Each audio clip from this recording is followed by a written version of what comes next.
fears and attachments, it just is so hardwired in you that it will be very difficult to let go.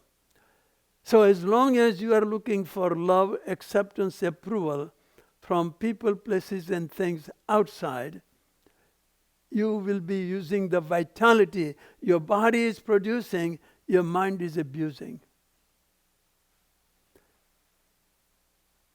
And you're looking for healing. No, the abuser lives in you, and also healer lives in you. So what am I saying? I am revealing to you, let go of the abuser. That's a very important thing. Along with the removing the symptoms through the practice of Ayurveda and yoga, yoga nidra, everything. You can remove the symptoms, but you are also learning the secrets of how to let go from the source that created it to begin with.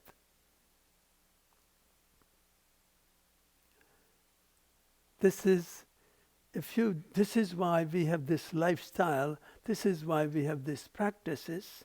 This is why you need a group energy to help you to shift your pre-programmed, hardwired past that is such a big grip. And grip is like survival grip. Survival of what? What you like, that's what you are surviving. Survival level grip.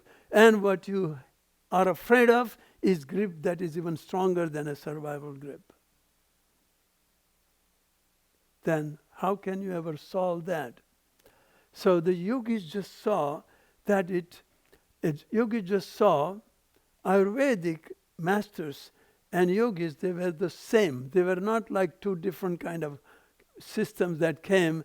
The yogis were looking for enlightenment, and the Ayurvedics, they were looking for the secrets to just heal the body. No, Ayurveda says amazing definition of health. Amazing, that is not anywhere that I have seen. And it says in one word that cannot be described, that is not described in many words anywhere. What is that definition? Ayurveda says swasthya, being established in the self. That's what I'm talking about. Self is in you. And through the witnessing presence that allows you to see what is as is, you can let go of what is unreal, coming from the memory, coming through your mind. That is why psychologists say the same thing. Your mind is, everything it says is repeat. Means it is not real. Just the way every time you fall in love, you say the same thing. You say in the beginning all the nice things. When you, in the end, the opposite shows up. In reality, both show up at the same time. When both show up in the same time, you accept what is as is. You don't choose for or against.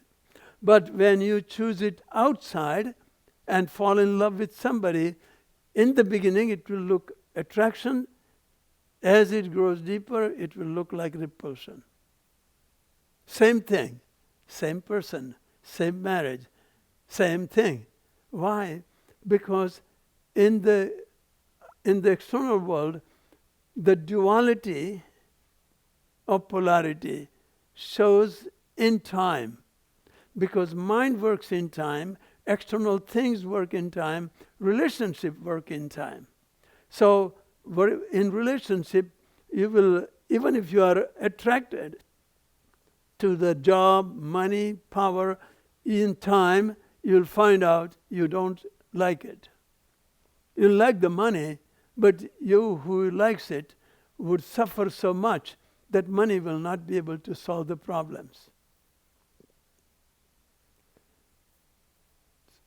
If you have somebody like that, if you have seen somebody like that, who is close to you, think about that. It'll be hard to see yourself, but somebody else you can. Your father, your parents, your grandparents, your uncle, some politicians, some people who have reached to the very highest, and look how much they suffer. So much so that they get married and get divorced in a week. That's how fragile their consciousness is, how fickle their mind is. What did they choose? Why? Just to get disengaged that fast? So more money you have, more flexibility you have to play out the stupid mind. That's what people do. You can see their lives, how quickly how fragile their consciousness is. But I know how you think. I'm different, Gurudev. Let me try. I haven't yet tried. I haven't learned from it, but I can do it differently next time. I'm not talking about my opinion. I'm talking about the reality that is revealed by entire humanity that has lived so far. Who are you? So if you learn from how people live and how you have lived, you will be able to enter on the spiritual journey where you will seek from within what you have been spending your time seeking from outside.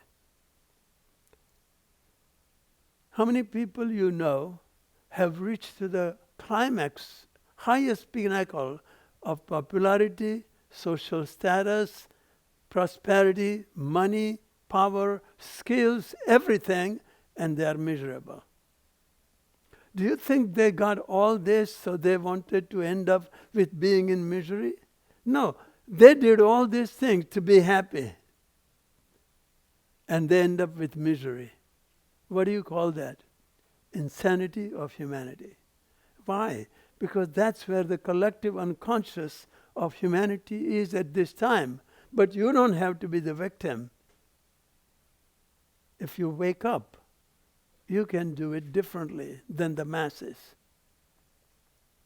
So the effects cause, your karmic past lives as a cause, memories of the past that lives as a cause, that is in perpetual conflict with what is present.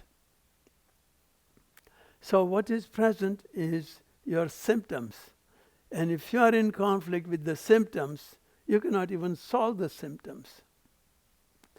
Let me explain what I just said. If you are in conflict with your health and you judge yourself and get very upset with it and you are fearful about it, you can heal with Ayurveda. But fear will continue. Self-rejection will continue. Pain will continue on a subtle level. It will not be solved. So what is yoga? Yoga means I begin my journey from accepting myself where I am biologically. Relax and learn how to accept yourself as you remove the symptoms that were created by self-rejection. So with that, I'll let you ask questions. See if you can come back home. And this means Ayurveda is treating the symptoms. But if you haven't changed at the core, you will recreate it. If I sound insane, please bring it out by questioning. Jai Gurudev, I had a quick question for you. You said that the mind's memory of pleasure from an object comes from the same memory of pain from the object. Right. So the two-part question is, so within all objects contains the potential to cause pain or pleasure? Mm-hmm.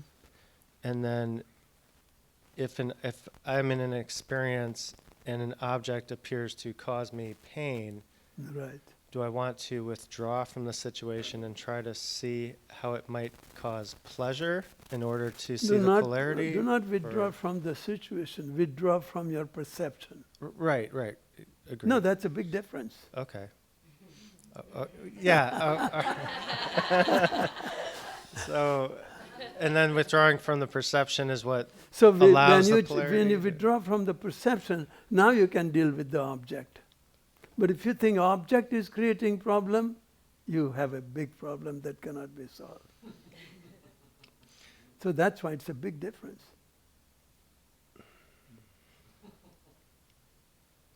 All right, I'm gonna have to think on that one. I give up. Huh? That's what we all have to do when you talk about reality. The ego or question or mind has to give up, which is not wrong giving up. It's good giving up. That's what fear should do. That is, when you hold object real problem, you have a problem. Because you are the problem, not object. If object is the problem could be solved very easily because ego can deal with objects very well and solve the problem. But that is why I'm saying the problem is in the eye of a beholder. Have you heard the statement, beauty is in the eye of a beholder? So are the problems. So are the solutions. There is nothing that is happening out there. Everything that you see out there is perceived by you, who is paranoid, angry, fearful, self-rejecting, guilty. So nothing is happening. You are creating a drama that lives in you. It appears to be outside. You are living in the dream world. There's nothing that happens out there. You don't believe it, do you?